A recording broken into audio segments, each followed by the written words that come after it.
오늘 하나님 말씀은 마가복음 4장 35절부터 41절까지입니다. 제가 읽어 올립니다.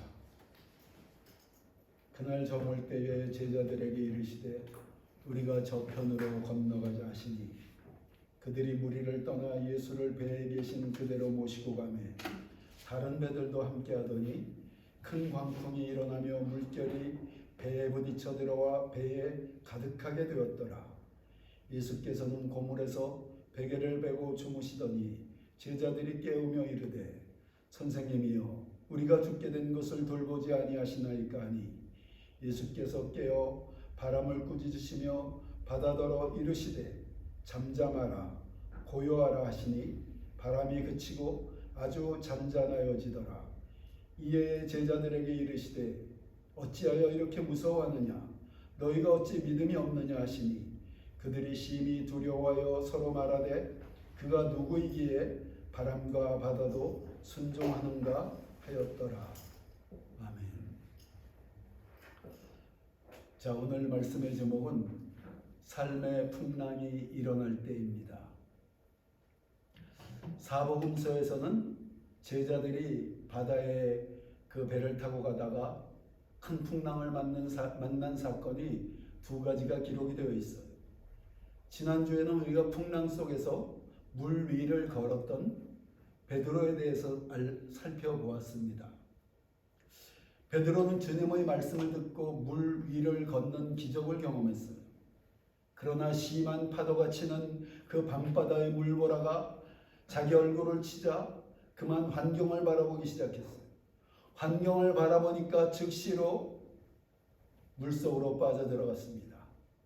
우리가 믿음의 길을 갈 때는 오직 약속의 말씀을 붙잡고 오직 주님을 바라보면서 그 길을 가야지 환경을 바라보고 주변 사람들의 이야기를 듣다 보면은 우리 마음이 흔들리고 믿음에서 무너질 수밖에 없다는 교훈을 지난주에 우리가 배웠어요. 오늘 제자들이 겪는 풍랑은 다른 교훈을 줍니다. 오늘 풍랑의 사건은 어떻게 일어났고 우리에게는 어떤 교훈을 주는가 알아봅니다.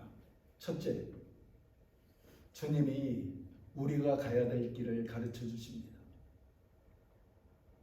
우리 인생은 바다를 건너가는 항해입니다.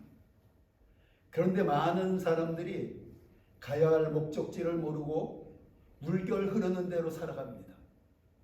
그런 인생은 의미도 찾을 수 없고 목적지에 도착도 할 수가 없어요. 어느 날은 이리 갔다가 어느 날은 저리 갔다가 표류하는 인생입니다. 그러나 우리 기독교인들에게는 하나님의 자녀들에게는 가야 할 목적지가 있습니다. 여러분들이 가야 할 목적지를 하나님이 주셨기에 한국과 말레이시아 각처에서 떠나서 이 자리까지 오게 된 거예요. 우리는 목적지가 분명한 사람들입니다. 오늘 본문에 예수님이 제자들에게 가야 할 목적지를 말씀하셨어요. 마가복음 4장 35절입니다. 그날 저물 때에 제자들에게 이르시되 우리가 저편으로 건너가자. 저편으로 건너가자. 목적지를 말씀하셨어요. 목적지가 분명합니다. 오늘 우리가 가야 할 목적지를 예수님은 우리에게도 말씀하십니다. 말씀하셨어요. 우리가 가야 할 길은 보통 두 가지입니다. 한 가지는 평생에 우리가 가야 될 길, 여러분들의 꿈. 또 한 가지는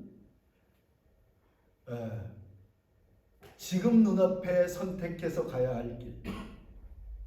예를 들면 어떤 회사를 가야 하나, 어떤 학교를 가야 하나, 어떤 도시에 살아야 될 것인가.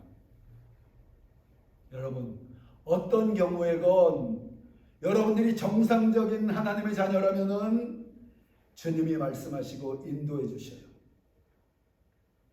여기서 한 가지 중요한 것, 서두르지 말고 조급하지 말고 주님의 인도하심을 구해야 된다는 거예요. 구하라 주실 것이요 찾으라 찾을 것이요 문을 두드리라 그리하면 너에게 열릴 것이니. 여러분들이 인생의 길을 갈 때 주님과 동행하는 것이 무엇입니까? 매 순간마다 우리 가야 될 길을 주님께 묻고 주님의 뜻을 분별해서 한 발자국 한 발자국 주님과 동행해 가는 것, 이게 주님의 동행이에요. 이게 여러분들의 성공적인 삶의 길이에요.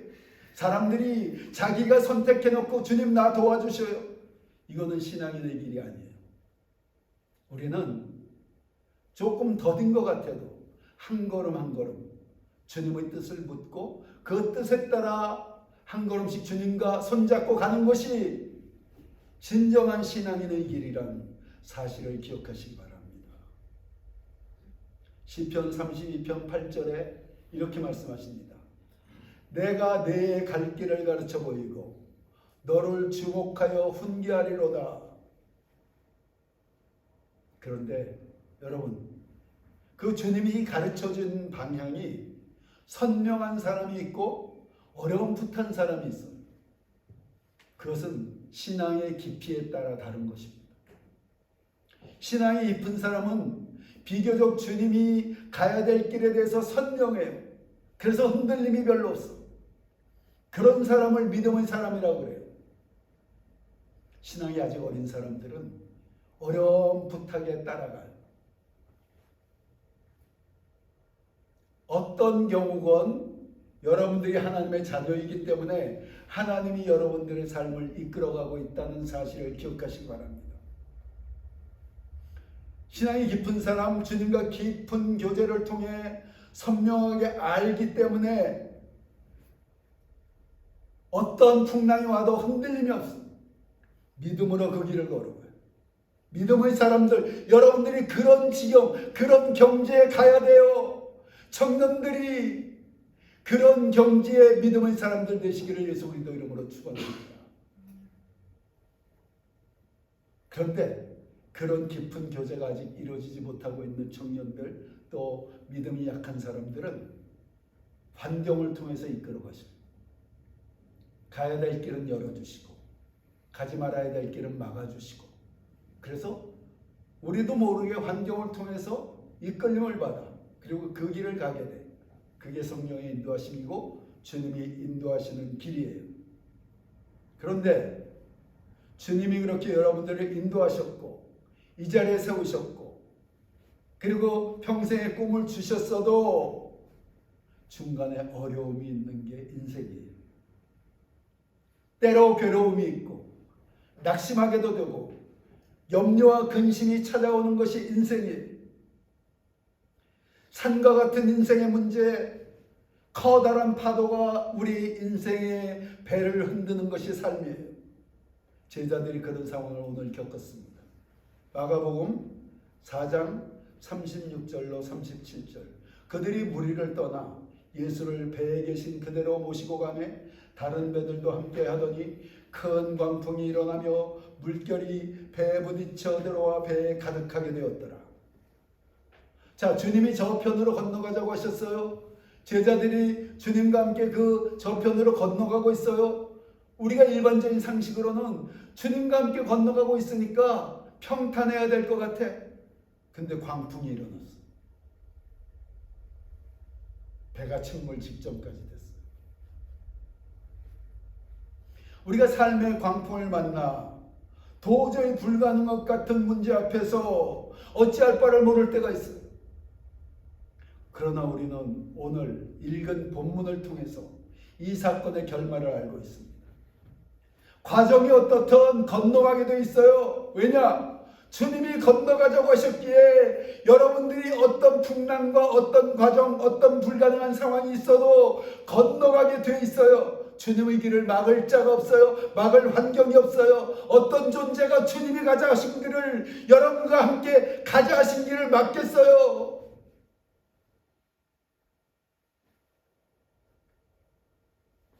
인류의 역사를 당신의 뜻대로 이끌어 가시는 전능자 하나님, 그 절대 주권자, 그 창조주 하나님이신 예수님이 여러분들의 목자가 되셔서 여러분들 손을 붙잡고 가고 있는데 누가 그 길을 막겠어요? 우리는 마침내 건너가게 돼요. 걱정하지 마셔요. 염려하지 마셔요. 담대하셔요. 마태복음 6장 25절로 34절에 이렇게 기록이 되어 있습니다. 그러므로 내가 너희에게 이르노니 목숨을 위하여 무엇을 먹을까 무엇을 마실까 몸을 위하여 무엇을 입을까 염려하지 말라. 목숨이 음식보다 중하지 아니하며 몸이 의복보다 중하지 아니하냐. 공중의 새를 보라.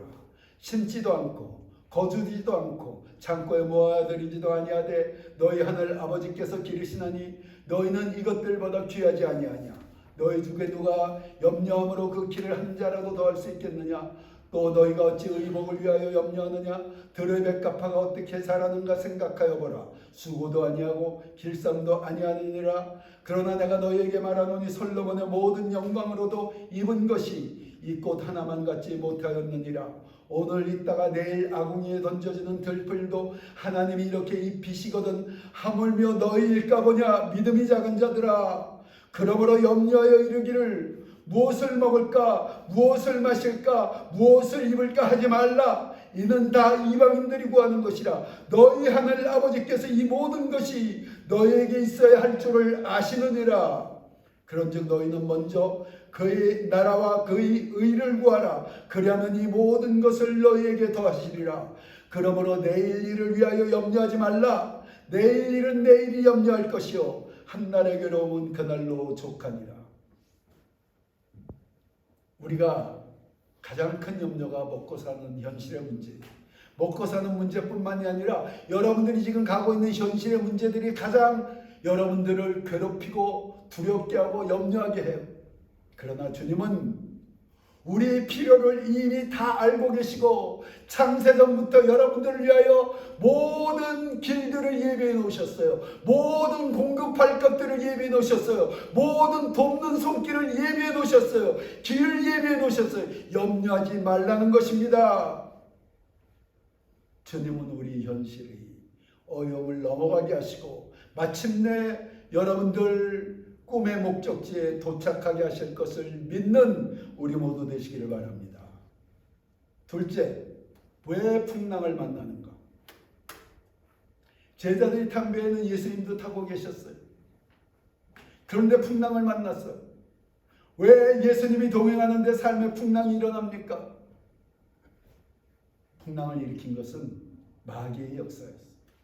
예수님이 저편으로 건너가자 했을 때 저편에 거라사인 지방입니다. 그 거라사인 지방에 군대들 귀신 들린 자가 있었어요.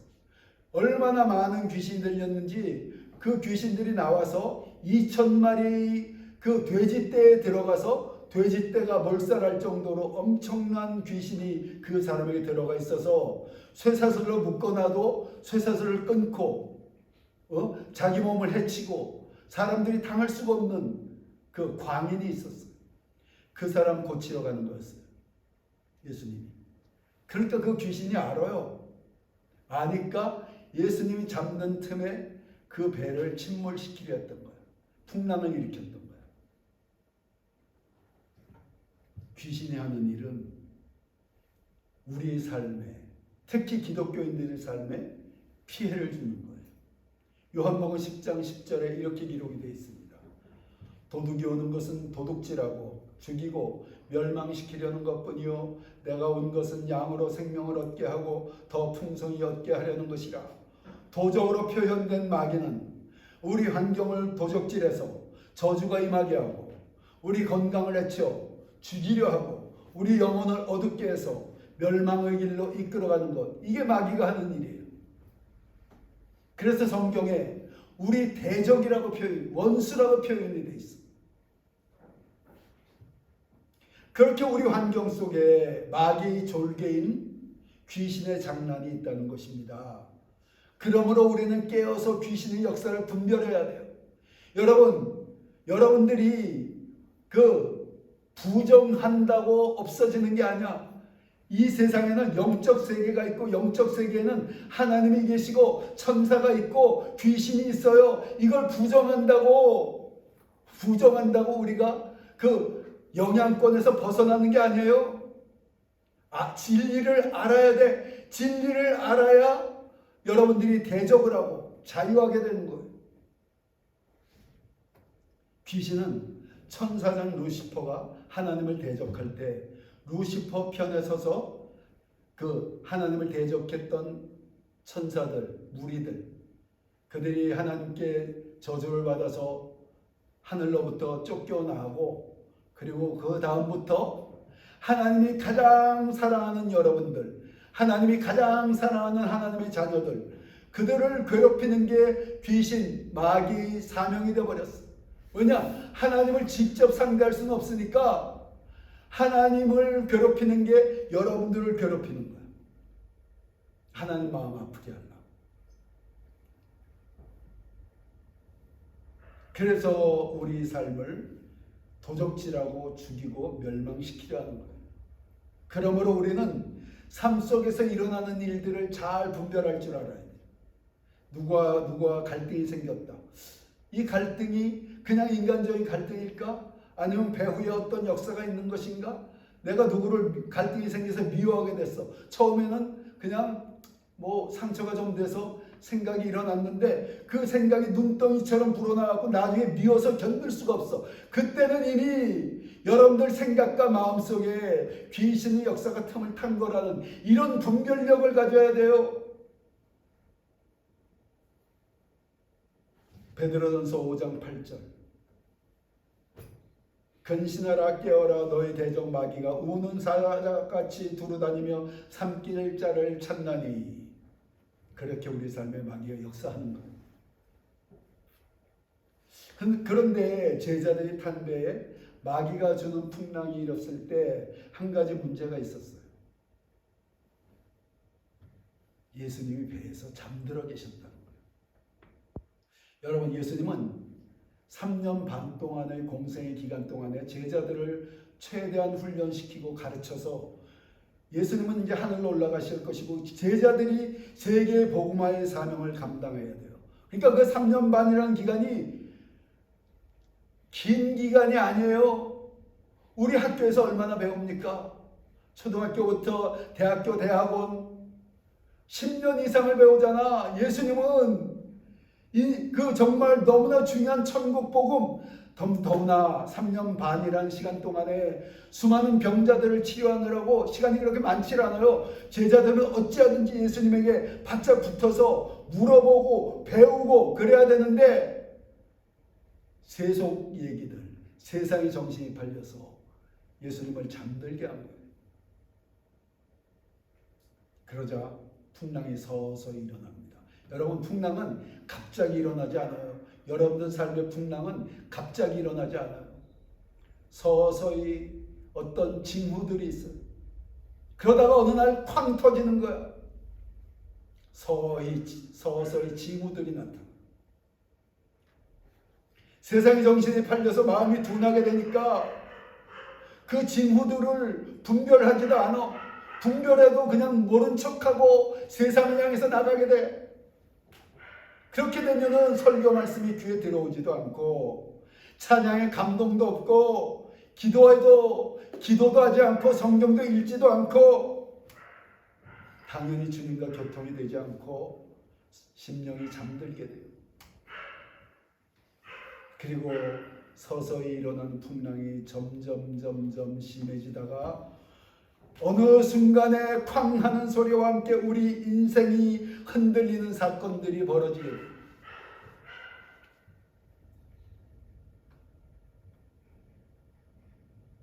그러므로 우리가 깨어서 주님과 동행해야 돼요. 물론 우리가 주님과 동행해도 풍랑은 옵니다.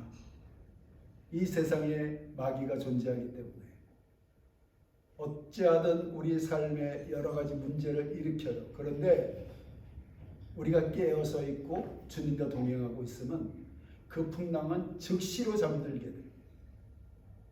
주님 앞에 즉시로 주님 도와주세요 하면은 찻잔 속의 태풍으로 잠들게 돼버려. 그런데 우리가 마음이 무뎌지면은 그게 계속되는 거예요. 그래서 우리가 깨어 있어야 돼요. 여러분, 깨어 있는 게 정신을 차리고 있는 게 아니에요. 여러분들 정신의 영역에서 깨어 있다 한들 영이 깨어있지 못하면은, 영이 잠들어 있으면은 진정한 깨어있음이 아니에요. 기도하고 은혜를 받아서 우리 심령에 성령이 충만한 은혜가 있어야 영이 깨어나고, 그게 진정한 깨어있음이에요. 기도를 통해 영이 성령으로 충만하여 주님의 세미한 음성을 듣고 분별력이 생기는 거예요. 예배에 집중해서 온 마음을 다해 찬양하고 말씀을 듣고 주일마다 충만한 은혜로 우리 심령이 소생되어야만이 우리가 정상적인 신앙생활, 주님과 동행하는 삶, 마귀를 분별하고 일어나는 풍랑을 즉시로 잠잠케 하는 여러분들이 될 수가 있습니다. 셋째로, 풍랑을 만날 때 주님을 불러야 합니다. 풍랑이 심해 배가 침몰할 지경이 되었습니다. 뱃사람 제자들입니다. 뱃사람들이에요. 풍랑을 한두 번 겪어본 게 아니야. 물을 퍼내고 모든 노력을 기울여요. 처음에는 쉽게 그 풍랑을 이겨낼 줄 알았어. 근데 여러분, 하나님이 허락하시고, 그리고 마귀가 역사하고, 그리고 우리 환경 속에서 어떤 일이 일어날 때 우리 경험이나 여러분들의 지혜나 여러분들의 노력으로 도저히 해결할 수 없는 문제들을 만나는 것이 인생이에요. 그때서야 제자들이 예수님을 부릅니다. 마가복음 4장 38절. 예수께서는 고물에서 베개를 메고 주무시더니 제자들이 깨우며 이르되 선생님이여, 우리가 죽게 된 것을 돌보지 아니하시나이까 하니, 예수께서 깨어 바람을 꾸짖으시며 바다더러 이르시되 잠잠하라 고요하라 하시니 바람이 그치고 아주 잔잔하여지더라. 제자들의 도움, 제자들의 외치는 소리를 들은 예수께서 즉시 일어나 바다를 향하여 명령하십니다. 잠잠하라 고요하라. 즉시로 풍랑이 잠잠해져. 우리도 인생의 어려움을 겪을 때, 크고 작은 어려움을 겪을 때 예수님을 부르시기 바랍니다. 주님 앞에 나와 도움을 구하시기 바랍니다. 주님은 언제나 여러분들을 도와주실 준비가 되어 있어요. 주님은 눈동자같이 여러분들을 살피고 계십니다. 졸지도 아니하시고 주무시지도 아니하시고 여러분들을 오직 여러분들을 향해 마음을 쏘고 있어. 우리가 정신이 팔려 다른 데를 바라보고 있지. 그러므로 우리가 눈을 들려 주님을 향해서 주님 도와주셔야 하는 순간에 즉시로 예수님이 여러분들 손 붙잡고 도와주십니다. 시편 50편 15절. 환난 날에 나를 부르라. 내가 너를 건지리니 내가 나를 영화롭게 하리로다. 고난의 날에 부르짖어 기도하면은 고난에서 여러분들을 건져주십니다. 예레미야 33장 2절로 3절. 이를 행하시는 여호와, 그것을 만들며 성취하는 여호와, 그 이름을 여호와를 하느니가 이같이 이르노라. 너는 내게 부르짖으라. 내가 내게 응답하겠고 내가 알지 못하는 크고 은밀한 일을 내게 보이리라. 길이 보이지 않고 불가는 것 같은 그런 상황 속에서 여러분들이 주님을 부르면 여러분들이 생각지도 못한 기가 막힌 길이 열리고 여러분들이 도저히 상상할 수 없는 놀라운 역사가 일어나서 여러분들 삶의 문제가 해결된다는 거예요. 그러니까 우리가 예수님을 부르지 않을 수가 없어. 예수님을 부르기만 하면 돼. 염려하지 말고 두려워하지 말고 오직 주님을 부르면 되는 것입니다. 왜냐?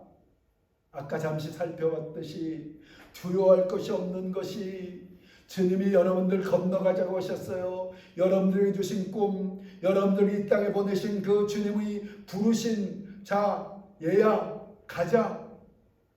여러분들이 신앙이 깊었으면 토리노 가자라는 말씀을 듣고 왔을 것이며, 그런 신앙까지는 아니더라도 환경이 이끌어서 토리노로 왔어요.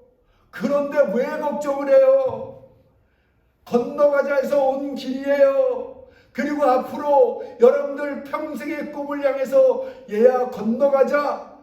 저편으로 건너가자. 내가 내 손 잡고 간다. 내 인생의 배에 내가 타고 있다. 그런데 뭐가 걱정이 돼? 뭐가 염려가 돼? 담대해야 돼. 하나님의 자녀들은 담대해야 돼. 세상을 이기는 믿음을 가져야 돼. 세상이 당할 수 없는 여러분들이 되어 독수리 같은 삶이 되어야 돼요. 가장 멀리 보고 가장 높이 나르는 독수리 같은 삶. 그저 그 눈앞에 흙을 파서 벌레 잡아먹는 닭과 같은 삶이 되지 마셔요. 마가복음 4장 39절로 40절, 예수께서 깨어 바람을 꾸짖으시며 바다더러 이르시되 잠잠하라 고요하라 하시니 바람이 그치고 아주 잔잔하여지더라. 이에 제자들에게 이르시되 어찌하여 이렇게 무서워하느냐 너희가 어찌 믿음이 없느냐 하시니. 결론입니다. 우리는 지금 주님이 가라 하신 길을 가고 있는 사람들이에요. 여러분 모두 나를 비롯해서 꿈의 길, 사명의 길을 가고 있는 사람들이에요. 그 길은 주님이 말씀하신 길이고 환경을 통해서 인도하신 길이에요. 그러므로 어떤 어려움이 있어도 반드시 도착하게 되어 있는 것입니다. 과정 중에 풍랑이 일어도 주님의 도우심을 청하면 주님이 일어나십니다. 그리고 여러분 삶의 풍랑을 향해서 명령하십니다. 고요하라, 잠잠하라. 즉시로 풍랑은 잠잠게 되고 우리는 다시 보장된 길을 가게 됩니다. 그렇게 우리와 동행하시는 주님의 은혜와 사랑이 우리 모두에게 넘치시기를 예수님의 이름으로 축원합니다.